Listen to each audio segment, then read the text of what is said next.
पारू पंडा तिथंच काय बसणार आहे? हे बघ, तुझी औषधांची वेळ झाली म्हणून तुझ्या फोनमध्ये अलार्म लावला आणि ती द्यायला हवी ही आठवण करून द्यायला माझ्या फोनमध्ये एक वेगळा अलार्म लावलाय तिने. किती काळजी घेते ना सगळ्यांची पारू. खरंच गोड आहे. खरंच म्हणजे आपली सून पारू सारखी असायला पाहिजे ना. म्हणजे पारू सारखी मुलगी छानच आहे, अगदी सोन्यासारखी पोरगी आहे. म्हणजे काय आपल्या आदित्यची बायको तिच्यासारखी पाहिजे है ना. म्हणजे त्याच्या आयुष्याबद्दलच्या सगळ्या चिंताच निघून जातील आपल्या. तुला काय वाटतं? श्रीकांत, तू मस्करी करतोयस ना? म्हणजे पारू चांगली मुलगी आहे, ग्रेट आहे, सगळं मान्य आहे मला, पण म्हणून तू पारू आणि आदित्यचं नाव जोडू नाही शकत. ते दोघेही चांगले मित्र आहेत आणि मैत्री वेगळी, नवरा बायकोचं नातं वेगळं, हे दोन्ही कम्पेअरच नाही होऊ शकत. अरे नाही पण काय प्रॉब्लेम काय आहे पारू आदित्यची बायको असायला? श्रीकांत, ज्या शक्यताच नाहीयेत त्या पडताळून तरी कशाला बघायच्या? तुला नेमकं काय सुचवायचंय? अगं पण का शक्यता नाहीये पारू आदित्यची बायको असण्याची? आदित्यची बायको होण्याचे पारू मध्ये असे कुठले गुण आहेत की मी तिचं आदित्यशी लग्न लावून देऊ? फिरून फिरून तू तिथेच काय येतोयस? मैत्री वेगळी, प्रेम वेगळं, नवरा बायकोंचं नातं वेगळं, आणि आदित्यच्या बायकोकडून माझ्या खूप वेगळ्या अपेक्षा आहेत. कारण ती अहिल्यादेवी किर्लोस्करची सून असणार आहे आणि पुढे जाऊन तिला हा सगळा बिझनेस, हे सगळं घर सांभाळायचंय. याआधी प्रीतम आणि आदित्यच्या बाबतीत मुलगी निवडण्यात माझी चूक झाली, मला मान्य आहे, पण म्हणून मी आदित्यचं लग्न पारूशी लावून देऊ का? अगं तुलाच पारू खूप आवडते ना, म्हणजे तुझं तर पान सुद्धा हलत नाही तिच्याशिवाय. हो बरोबर आहे श्रीकांत, पण ती एका ड्रायव्हरची मुलगी आहे. हिला काय बोलतेस तू? मारुतीला भाऊ मानतेस तू? हो भाऊ मानते, मग काय झालं? मी आपल्या माळी दादांना सुद्धा दादा म्हणते, त्यांना सुद्धा भाऊ मानते. उद्या त्यांची मुलगी सुचवशील आदित्यसाठी. एक मिनिट श्रीकांत, आदित्यच्या बायकोसाठी काय अपेक्षा आहेत हे तुला चांगलंच माहिती आहे. त्याची बायको व्यवस्थित शिकलेली, चार चौघात वावरणारी, उद्या फॉरेन डेलिगेट जर आले तर त्यांच्याशी फ्लुएंटली इंग्लिश मध्ये बोलणारी, चार चौघात वावरताना मॅनर्स, एटिकेट्स काय असतात हे माहिती असलेली मुलगी हवी आहे. तिची स्वतःची एक वेगळी ओळख असायला हवी. ती आदित्य सोबत उभी राहिली की लोकांनी फक्त त्या दोघांकडे बघत राहावं.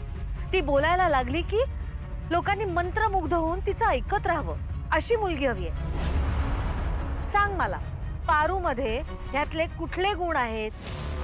मारुतीला मी भाऊ मानलं, ही चूक झाली का माझी? गेली 10 वर्ष मारुती आपल्याकडे काम करतोय म्हणून त्याच्या मुलीला मी आपल्या घरची सून करून घेऊ? काय बोलतोयस तू श्रीकांत? हे नातं मी कसं जोडू त्याच्याशी? पारू, मूर्ख आहेस का ग जरा? कोणाच्याही खोलीत जाताना एकदा नॉक करावं इतकी बेसिक मॅनर्स नाही आहेत तुझ्याकडे. आणि हे काय आहे? युनिफॉर्म कुठे आहे तुझा? तुला माहितीये तू या घरात नोकर आहेस आणि युनिफॉर्म महत्वाचा आहे. मला हे अजिबात चालणार नाही. आई आई काय झालं? तू का ओरडतेस पारू?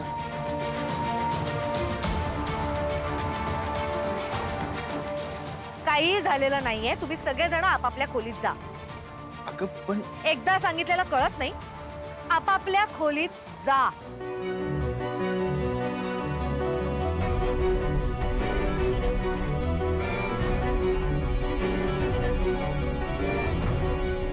बाप रे, चक्क यांच्या लाडक्या पारूवर फायरिंग. बघायला पाहिजे नक्की काय घडले ते.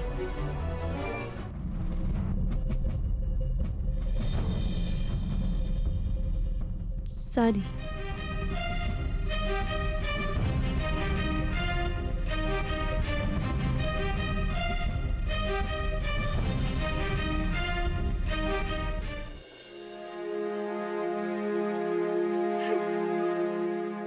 पारू, मूर्ख आहेस का ग जरा?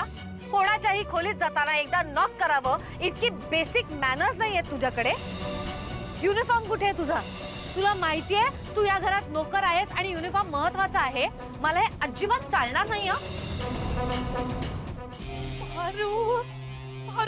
मला आता खूप मजा आली. आज एक सासू मॉमने तुझ्यावर एवढं फायरिंग केलं. Wow.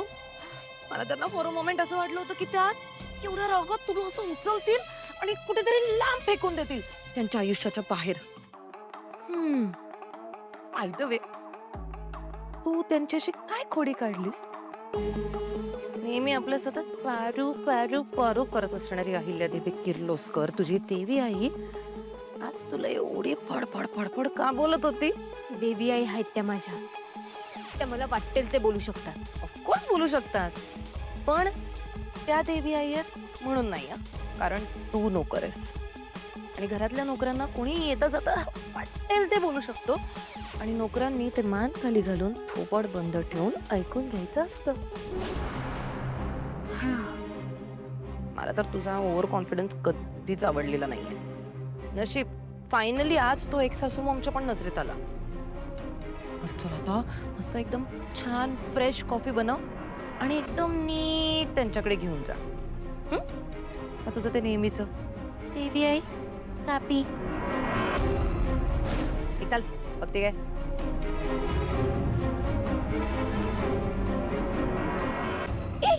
By the way Paru, त्या दिवशी मंदिरात पूजा सुरू असताना तू कुठे गायब झाली होतीस हे नाहीच सांगितलंस ना मला.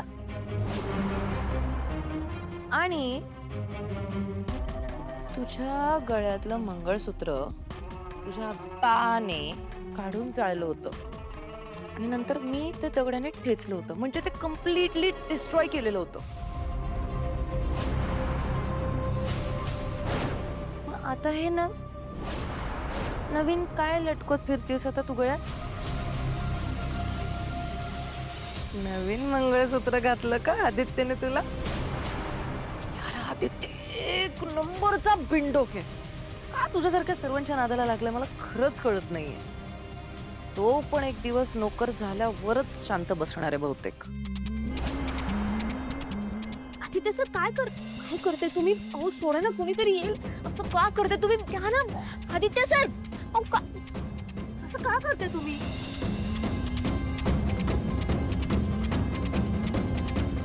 तुम्हाला जाणून घ्यायचंय ना आम्ही कुठं बघतो ते?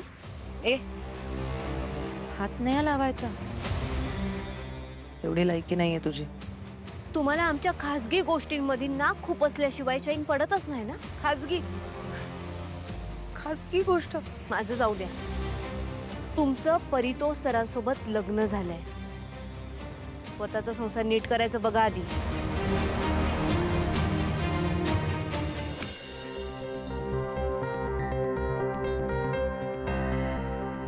काही सहन होतंय मला. खरंच नाही बघवत आहे मला. लिटरली नोकरासारखी वागणूक देत आहेत यार तिला. आणि आता आई का म्हणजे काय काय गरज होती तिच्यावर एवढं भडकायची? माझे पेशन्स संपायला लागले तर. मला खूप चांगलं माहिती, माझ्या मनाला माहिती आहे पारूने हे लग्न कुठल्याही अधिकार मिळवण्यासाठी घेतलेलं नाही. माझा जीव वाचवण्यासाठी केलं यार. आणि आज तिच्यासोबत हे जे काय होत आहे तिच्या विरोधात मी काहीच नाही करू शकत. मला असं वाटतं की मी जाऊन आईला सगळं सांगून टाकतो. तिने ऐकलं तर ठीक आहे, तर मी पारूला घेऊन पळून जातो. ए तू असं काय बोलतोय? हे बघ, तू पळून गेल्यावर मी इकडे राहणार एक नाहीये. मी पण तुझ्या सोबत येणार. बरोबर बोलतायत प्रीतम. जर तुम्ही आणि पारूच या घरात नसतील ना तर आम्ही दोघे सुद्धा इथे नाही थांबणार आहोत. ए चुप चुप, तुम्ही दोघंही गप्प बसा यार. तुम्हाला कळतं का तुम्ही काय बोलताय? आपण सगळे जर इथून निघून गेलो तर आईकडे कोण बघणार आहे?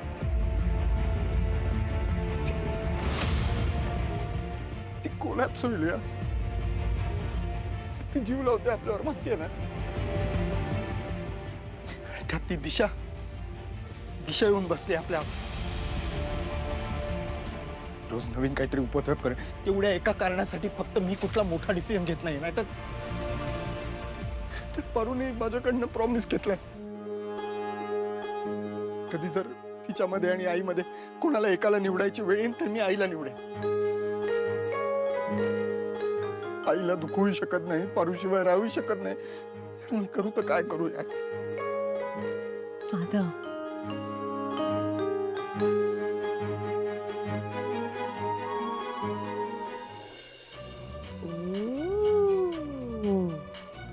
हो का पारू?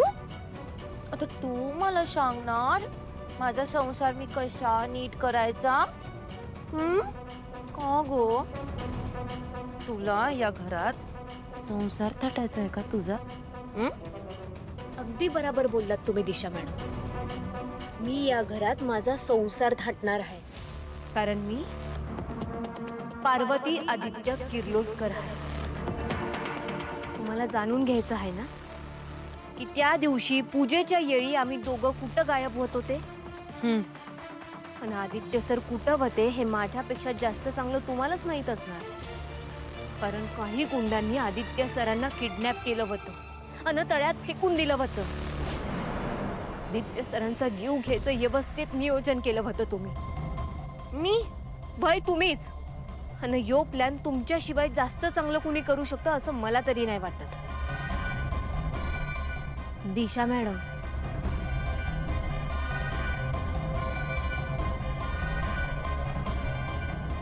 हे माझ्या गळ्यातलं मंगळसूत्र हे आदित्य सरांचं रक्षा कवच आहे आणि हे माझ्या गळ्यात येणं गरजेचं होतं. आणि म्हणूनच त्या दिवशी आम्ही पळून जाऊन लग्न केलं.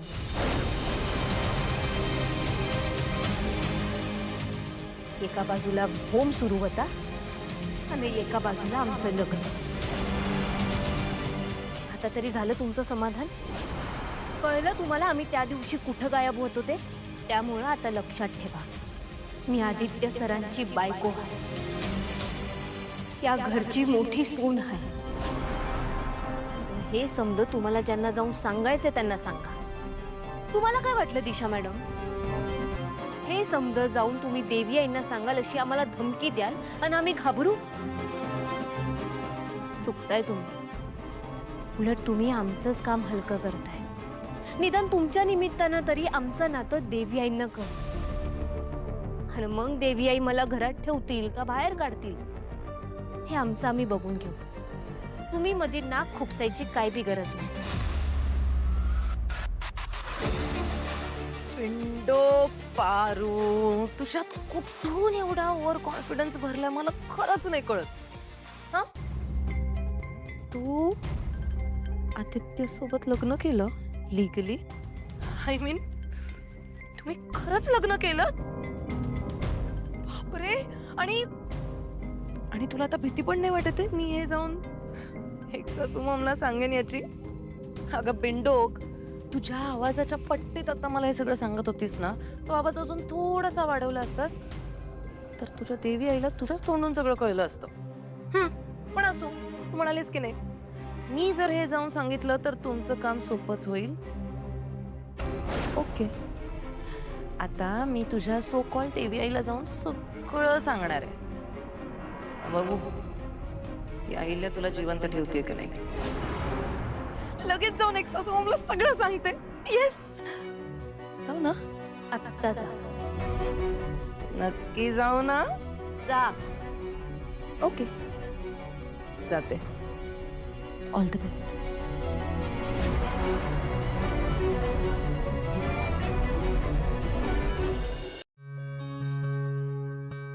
आता आदित्य आणि पारूचा विवाह संपन्न झाला.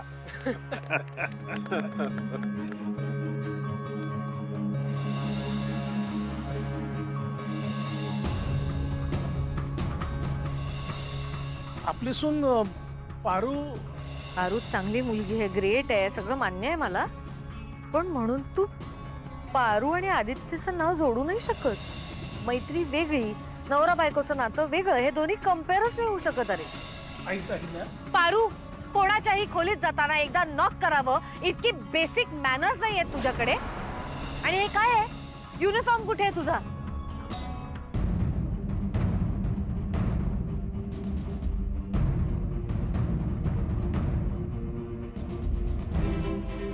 श्रीकांत, आज जे काही घडलं त्याचा विचार करतोयस ना? माझं खरंच खूप चुकलं आज.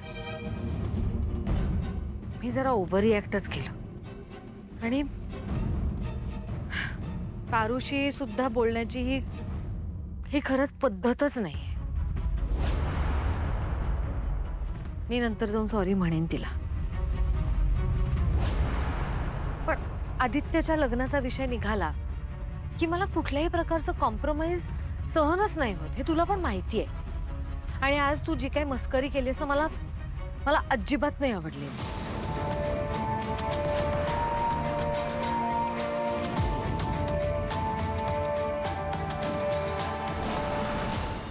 काय झालं प्रिया मॅडम? काय सुरू आहे तुमचं? काय झालं प्रिया मॅडम? मी काय केलं आता? मी आत्ताच तुमचं आणि दिशाचं बोलणं ऐकलं. तुम्हाला माहिती ना ती दिशा किती कपटी कारस्थानी बाई आहे. तुम्ही का जाऊ दिलात तिला आईकडे? आता ती तुमच्या आणि आदित्य दादांच्या नात्याबद्दल आईंना सांगितल्याशिवाय राहणार नाही. पारू, अहो का शांत बसलाय तुम्ही?